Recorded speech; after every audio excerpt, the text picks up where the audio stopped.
দোস্ত আল্লাহর কসম, বেনামাজি ছেলেরা, এই আব্বা তোদের প্রত্যেককে বলি বাপ, আল্লাহর কসম তোদের নামাজ পড়তে মন চাইবে রে বাপ, সেজদা দিতে মন চাইবে, সেজদা দিতে মন চাইবে আব্বা।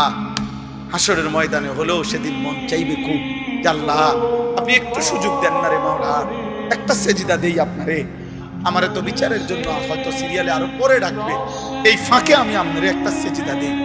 আল্লাহ বলেন, এই নাফরমান, আমি চাইলে তো দুনিয়াতেই প্রত্যেককে সেজদা দেওয়াইতে পারতাম, আমার আনুগত্য করাইতে পারতাম, আমার জমিন আমার আসমান সবই তো আমার, আমি চাইলে পারতাম বান্দা, আমি তো বাধ্য করে আনুগত্য নিতে পারতাম, কিন্তু যদি বাধ্য করেই নিতাম তো পুরস্কার দেব কেন?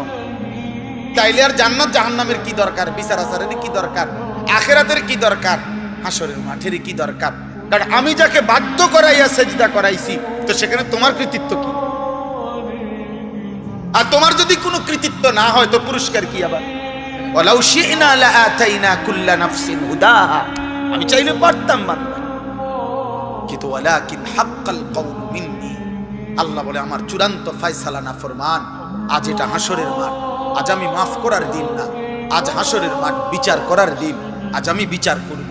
লা আমলাআন্না জাহান্নামা মিনাল জিন্নাতি ওয়ান নাসি আজমাইন, আল্লাহ বলবে এই বেঈমান, তোর মতো কোটি কোটি নাফরমান মানুষ এবং জিন দিয়া আমি আল্লাহ আজকে জাহান্নাম পূর্ণ করব, জাহান্নাম পুরা করব, আজ আমি মাফ করব না, আজ আমি বিচার করব।